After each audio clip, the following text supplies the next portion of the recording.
Hello everyone, welcome to the new video.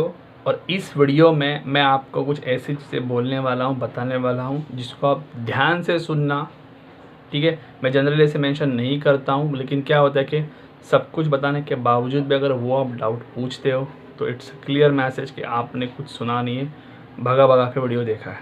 ठीक है, मैं आपको इसमें जैसे जिसके लिए आपने वीडियो ओपन किया, important topics for IBPS SO HR mains, मैं आपको दो ज़रिए बताऊंगा जिससे मैं आपको ये चीज़ें कोऑर्डिनेट कर सकूं। ठीक है, सबसे पहली चीज़, जब भी मैं वीडियो बना रहा हूं दैट इज़ 21 जनवरी 2022, मैं इसी दिन दोपहर को टेलीग्राम ग्रुप में एक PDF डाल दूंगा। उसमें कुछ ऐसी चीज़ें हैं, ऐसे नोट्स मैंने बनाए हुए जिसमें आपको बहुत सारा पढ़ना है। बहुत सारे पॉइंट्स मैंने बनाए हुए और ये ऐसे पॉइंट्स मैंने फोकस किया है जो जनरली आपकी नज़र पड़ी नहीं होगी या इसमें से थोड़ा थोड़ा ही पढ़ा होगा। मैं ऐसे नहीं बोलता हूँ कि वो 60-70 पॉइंट में से आपने एक भी पढ़ा नहीं होगा, कुछ तो डेफिनेटली पढ़े होंगे, लेकिन मेरा फोकस उन चीज़ों पे है जिनमें जनरली आपकी नज़र नहीं पड़ेगी, जो जनरली हर किताब में अवेलेबल नहीं होंगे। ठीक है, जैसे कि रिक्रूटमेंट के बारे में मैं उस चीज़ में मेंशन नहीं करूँगा, क्योंकि रिक्रूटमेंट आप यार ऐसे भी मुंह उठा के खुद भी कुछ बोल सकते हो, मतलब पढ़ सकते हो हर किताब में। ठीक है, तो पहले मैं आपको वो चीज़ें बताता हूँ, जैसे मैंने कहा था दो ज़रिया है, तो पहले ज़रिए की बात करता हूँ कि उस PDF में क्या रहेगा। Decision making theory of Herbert A Simons, then moral के फीचर्स क्या है एज पर RM ग्विन। क्या होता है पता है, फीचर्स ऑफ मोरल जब किसी पर्टिकुलर ऑथर के बारे में पूछते हैं तो डेफिनेटली आप कुछ नहीं कर सकते, तो उस बंदे के हिसाब से आपको बताना पड़ेगा। ठीक है, तो आप समझ गए होंगे कि मेरा ज़रिया किस तरीके का रहेगा। Then important theories of wages develop by होम। हमें वेजेस की थियरीज तो शायद पता होंगे, लेकिन हर एक थियरी डेवलप बाय होम पता नहीं होगी, तो ध्यान से पढ़ना। नेक्स्ट है इमेच्योरिटी मैच्योरिटी थियरी, मुझे नहीं पता आप लोगों में से कितने लोगों ने पढ़ी है। ठीक है, next principles of labour legislation, then group formation के थियरीज, देन कॉन्फ्लिक्ट मैनेजमेंट के 3 फ्रेमवर्क्स। देखो, सबसे पहली चीज़, ये 7 पॉइंट है तो इसका मतलब नहीं 7 ही है, PDF में लगभग 70 पॉइंट्स है और मैं आपको क्लियर करता हूँ क्या क्या चीज़ें रहेंगी। कुछ चीज़ों पे मैंने कुछ चीज़ों पे मैंने कुछ ना कुछ 2 लाइन 4 लाइन या पॉइंटर्स दिए हुए हैं। ठीक है, तो उसमें आपको रीड आउट करने समझने हैं। टू बी वेरी ऑनेस्ट, बाकी पॉइंट्स में मैंने कुछ चीज़ों पे सीधा 1 लाइनर दिया हुआ है।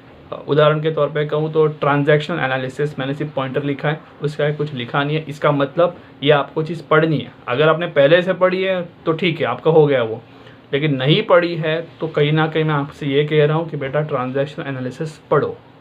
ठीक है, तो ये जो 7 पॉइंट फिर अभी जो मैंने बोला, समझ गए होंगे कि मेरा उस PDF में देखने का नज़रिया अलग है। मैं चाहता हूँ IBP अगर तंग करे तो उसमें से ही तंग करे ताकि आपको क्वेश्चंस आ जाए। ठीक है, तो ये रहा पहला ज़रिया PDF। I hope I am clear. ठीक है, फिर भी कुछ रहा तो ग्रुप में पूछ लेना जब मैं फाइल पुट करूँगा। ठीक है, तो मैंने वो पॉइंटर सीधा बनाए हुए, तो मैं आपको PDF सेंड कर दूँगा। दूसरी कुछ चीज़ें, देखो HR का सिलेबस इतना वास्ट है ना कि सभी इम्पॉर्टेंट लगता है, फिर भी मुझे जो कुछ लगता है अलग नज़रिए से मैं आपसे बात करता हूँ। सबसे पहली चीज़ जो आपको करनी है, देखो जॉब से रिलेटेड जो भी टर्म्स है ना, मतलब फॉर एग्जांपल सिर्फ सुनते जाओ अभी, job analysis, job design, job rotation, job enrichment, job classification, job description, job specification, job simplification, job enlargement, job evaluation और लास्ट में जॉब। ये सारों को अच्छे से पढ़ो। अब मुझे पता है वहाँ पे बैठे बहुत सारे बंदे सोच रहे सर ये सब पढ़ा हुआ है, मुझे पता है पढ़ा हुआ है, लेकिन क्वेश्चन क्या आएगा पता है, विच of the following is not a feature of job design. तब आपका दिमाग ना job design, job specification, description में कंफ्यूज होगा। इसीलिए मैं कहता हूँ हर एक चीज़ की फीचर्स, कैरेक्टरिस्टिक्स, बेनिफिट्स सब पढ़ना। ठीक है, तो ये मैं लगभग मैंने 10 पॉइंट किए। नेक्स्ट TQM कहाँ पे इमर्ज हुआ, डेवलप बाय, ये सब चीज़ें पढ़ो। ठीक है, देन HRM फीचर्स और कैरेक्टरिस्टिक्स। देखो क्या होता है पता है, HRM फीचर्स कैरेक्टरिस्टिक्स में HRM ही सब्जेक्ट है तो आपने HR के में पढ़ा होगा। हम लोग ना किताब ना भगा देते हैं जहाँ से में पढ़ते, फीचर वीचर सब पता है। क्वेश्चन अगेन वही आएंगे कि which of the following is not a feature of HR manager. ठीक है, same goes for role of HR manager कि इसमें से कौन सा रोल नहीं है। तुम लोग बोलोगे वो अटेनमेंट, रिटेनमेंट, ये सब सिलेक्शन वगैरह ये HR का काम है, हवा में बातें करना, लेकिन इसमें से मैंने पूछ लिया इसमें से कौन सा रोल नहीं है, तो आपको उल्टा आना चाहिए। फंक्शंस ऑफ HRM ये मैं आपको PDF में भी दे दूंगा, ये पहला यदि क्वेश्चन रहेगा, जो मेरा दूसरा तरीका होगा। मैनेजरियल, ऑपरेटिव और एडवाइजरी रहेंगे। देन डिमांड फोरकास्टिंग टेक्निक्स, जिसमें work study, statistical regression analysis, ठीक है। और बाद में रहेगा सप्लाई फोरकास्टिंग टेक्निक्स, मतलब उसमें सिमुलेशन वगैरह या मार्को एनालिसिस, ये सब चीज़ें आपको पढ़नी है। ठीक है, देखो मैं एक चीज़ आपको क्लियरली बता देता हूँ, किसी भी एग्ज़ाम में आप जाते हो ना ऐसे, तो आप एक चीज़ ढूंढते रहते हो यूट्यूब पे, मुझे पता है कि इम्पॉर्टेंट IMPs, ओके, और फिर आप किसी वीडियो पे आते हो, जैसे आप अभी मेरे वीडियो पे आए हो। देखो कैसे होता है, मैं टू बी वेरी ऑनेस्ट मैं IBPS की थिंकिंग से सोचता हूँ। प्रीलिम्स में मैं आपको जब मैं ग्रुप में जानबूझ के डरावने पजल भेजता था, क्योंकि मुझे पता था वो लोग डिफ़िकल्ट करेंगे, और उन्होंने किए पजल्स। मज़ेदार बात देखो, आपने क्लियर करके बताया, इसलिए इस वीडियो देख रहे हो। तो मैं इसीलिए ऐसे चीज़ों पे फोकस करता हूँ, मेरा देखने का नज़रिया जहाँ पे आपकी नज़र कम पड़े, जहाँ कुछ एरियाज इग्नोर्ड हो जाते हैं कि चल आता है यार मेरे को, फंक्शंस फीचर्स कौन पढ़ता है, क्योंकि वो ग्रांटेड होता है ना कि जॉब एनालिसिस मैंने पढ़ लिया है तो फंक्शंस फीचर मुझे पता होंगे। लेकिन बेटा पढ़ने में क्या जा रहा है, आपको 10 मार्क का आंसर नहीं लिखना है, आपको MCQs करने हैं। तो प्लीज़ मेरी रिक्वेस्ट है आप वो ध्यान से पढ़िएगा। ठीक है, क्वालिटी सर्कल कहाँ पे हुआ, जापान, डॉक्टर इशिकावा। और क्वालिटी सर्कल्स में मैं कहूँगा कि थोड़े से टेक्निक्स जो यूज्ड होते हैं ना, जैसे कि मान लो पैरेट एनालिसिस वगैरह, ये सब चीज़ों पे नज़र करके रखना। देखो कभी भी याद रखो, स्टूडेंट्स मुझे एक चीज़ कहते हैं 8 दिन है 10 दिन है, देखो आपको एक पॉइंट में को पूरा रट्टा नहीं मारना है, चीज़ों को समझना है।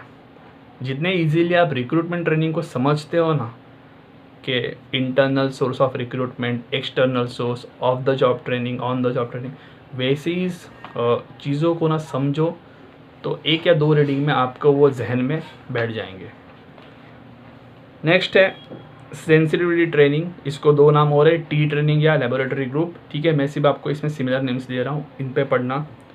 अब जो बड़ी चीज़ जो आप हर किताब में पढ़ते हो, types of recruitment, types of training, types of appraisal, ये तो आप पढ़े होंगे, पढ़ो फिर से भी, लेकिन इनके एडवांटेजेस, डिसएडवांटेजेस, फीचर्स ये ज़रा पढ़ना, क्योंकि मैं पर्टिकुलर अप्रेजल पूछूंगा। ठीक है, आपको आ जाएगा, लेकिन मैंने पूछा इसका डिसएडवांटेज क्या है। अभी इसमें एक सिंपल सी चीज़ बताऊँ, अगर आपको वो कंसेप्ट कि पेयर्ड कंपैरिजन मेथड आपको क्लियर है, तो आपको पता होगा वो कहाँ पे यूज़ होगा, प्लस क्या है माइनस क्या है उसका, एज सिंपल एज दैट। ठीक है, तो इन चीज़ों पे क्यों पूछ सकते हैं इनमें से कौन सा इसका एडवांटेज है, कौन सा इसका डिसएडवांटेज है। देन कुछ चीज़ें हैं कि असेसमेंट सेंटर, ग्रीवियंस मैनेजमेंट, और एक चीज़ मुझे लगता है इस पर कुछ शायद से तंग करें, मेथड्स ऑफ वेज, जैसे वो time system, piece system, Halsey का सिस्टम, रोवन का सिस्टम, ये सब वेज सिस्टम के बारे में डेफिनेटली रीडिंग करना। देन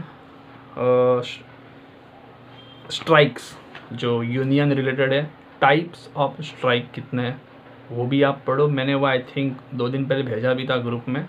स्ट्राइक वर्ड हिट करना, सर्च बार में आपको मिल जाएगा। अभी एक्ट्स की बात करूं तो देखो एक्ट्स तो बहुत सारे हैं और स्टूडेंट्स कंफ्यूज होते हैं। मुझे लगता है 1/3 ऑफ द क्वेश्चंस रहेंगे जो आपको एक्ट से बेनिफिट, एक्ट से आएंगे। सेक्शंस पूछ सकते हैं या इसके अंडर कौन सा नहीं आता है या आता है, और 3 चीज़ों पे आप फोकस ज़्यादा करोगे। एक है फैक्ट्रीज एक्ट, दूसरा है ट्रेड यूनियन, और तीसरा है इंडस्ट्रियल डिस्प्यूट एक्ट। ठीक है, इन तीनों पे थोड़ा सा ना ज़्यादा ज़रा फोकस करो, ऐसा मेरा मानना है। एक चीज़ हमेशा समझो, देखो क्या होता है पता है, आप ये आखिर तक ये पूछते बैठोगे, कन्फ्यूज रहोगे 29 तारीख तक कौन सा एक्ट पढ़े कौन सा नहीं। एक अपने आप से पूछो, कोई इसमें शर्माने वाली बात नहीं है। 60 के लिए जाने वाले हो, नहीं जाओगे, मैं भी नहीं जाऊँगा, मैं ओपनली बोलता हूँ, मैं भी नहीं जाऊँगा, क्योंकि मुझे जॉब पाना है, मैं टीचर हूँ, मुझे दिखाना नहीं है। ठीक है, और कोई अतरंगी सवाल पूछ लिया जिसके बारे में शायद सोचना पड़े तो मैं भी अटेम्प्ट नहीं करूँगा। It's a common sense. तो अभी आप लोग बोलोगे फिर इसमें से ये क्यों, क्योंकि इनके बारे में क्वेश्चंस पूछे गए हैं, स्टूडेंट्स ने शेयर भी किए। जो लोगों ने मीनू पॉल से पढ़ा है लेबर लॉ उनको थोड़ा सा बेनिफिट मिल सकता है, क्योंकि एक कॉमन एलिमेंट, जैसे मैंने आपको पहले ही बताया था प्रीलिम के टाइम, एक कॉमन एलिमेंट था जो स्टूडेंट्स मेंशन कर रहे थे कि सर मीनू पॉल की बुक फिर भी ठीक है लेबर लॉ के लिए, और जिन्होंने क्लियर किया मैंने उनसे बात की, let me tell you very clearly. तो वो एक बुक है। आपके पास दूसरी बुक भी रहेगी जो कोई नहीं, सेक्शन तो वही रहते हैं, आपको सिर्फ समझना है, याद रखना है, ठीक है। और PDF में मैं फैक्ट्री के कुछ सेक्शन भी दूंगा जिसमें मेंशन रहेंगे। देन काइजेन ये एक टर्म है। देन 5S जो रहता है, शीरो शिजुगु, वो वाले एक नज़र मार के रखना, ठीक है। इन चीज़ों पे मैं नहीं चाहता यार इतने इजी टर्म्स में आपको दिक्कत हो।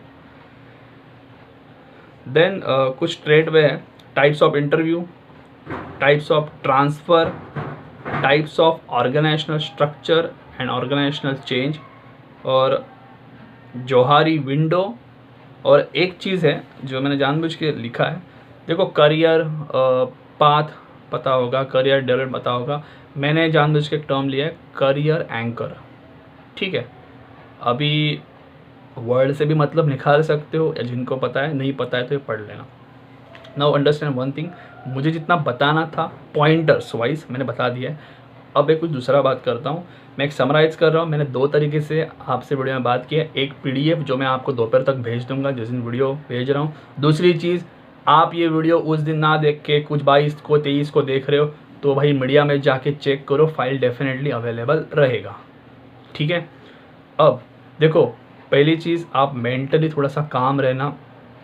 कुछ चीज़ें जो मैंने PDF में मैंने दिए, कुछ चीज़ें आपको मैंने काम करने को दी होंगी, डेफिनेटली उस पर आप पढ़ो। जिस पे कुछ 1 लाइन, जिसमें कुछ भी लिखा नहीं होगा वो आपको पढ़ना है, जैसे क्लैन कंट्रोल, ब्यूरोक्रेटिक कंट्रोल, ये चीज़ें हैं तो आपको सिर्फ वो डेफिनेशन पढ़ना है। कहीं नहीं मिला तो गूगल पे हरिओम करना, हरिओम मतलब सर्च करना, ठीक है, इतना वक्त नहीं लगेगा। दूसरी चीज़ कैसा है कि एक चीज़ आपको समझो, मैं इतना पापड़ इसलिए भेज रहा हूँ क्योंकि मैं नहीं चाहता कि आप पे इंटरव्यूअर का प्रेशर पड़े, क्योंकि देखो मेंस प्लस इंटरव्यू जाएंगे। अभी मेंस में क्या है, देखो मैं आंसर लिख रहा हूँ ए बी, मुझे A लगा, ठीक है, क्लिक किया, guess what, answer correct, 1 mark मिला। लेकिन एक चीज़ देखो, आप भी समझ के मेरा कॉन्फिडेंस तो हिला हुआ था, लेकिन उसके निगेटिव नहीं जाएंगे, करेक्ट। लेकिन ये चीज़ अगर मुझे कोई इंटरव्यूअर पूछे और मैं अब करके कुछ बोल दूँ तो वो आंसर सुन लेगा, लेकिन मेरा कॉन्फिडेंस भी चेक होगा। कहने का पॉइंट क्या है, मेरे नॉन वर्बल कम्युनिकेशन वो देख रहा है, मेंस में नहीं देख रहा है। तो मैं इसीलिए चाहता हूँ मेंस में मजबूत रहना, एकदम अच्छे से एफर्ट करना। और मैं IBPS की तरह थोड़ा टेढ़ा सोच के कुछ क्वेश्चंस दिए हैं, उसमें से कुछ आए तो ठीक, सभी नहीं आएंगे, आई बी वेरी क्लियर। कोई बोलेगा नहीं यूट्यूबर इतना, सभी नहीं आएंगे, मेरे को पता है इसमें सभी नहीं आते, लेकिन कौन सा आएगा या हम पे कंट्रोल नहीं है। तो मैं वो आड़े टेढ़े क्वेश्चन 4-5 जो भी रहेंगे वो आपको पुश हो जाए तो आपको फाइनल कट ऑफ के लिए डेफिनेटली बेनिफिशियल रहेगा। तो मेंस में बहुत मेहनत लेना यार, बहुत मेहनत लेना, क्योंकि ये सारे मार्क्स आपको ना सीधा 1-1 मार्क सीधा मिलने वाले हैं, ठीक है। तो इन पे आप काम करो, कुछ डाउट्स हो तो ग्रुप में पूछ लेना, कोई ना कोई तो डेफिनेटली आपको आंसर कर देगा। PDF में जो मैंने सारे दिए हुए हैं वो आप जाके ज़रूर देखना। Thanks for watching, thank you.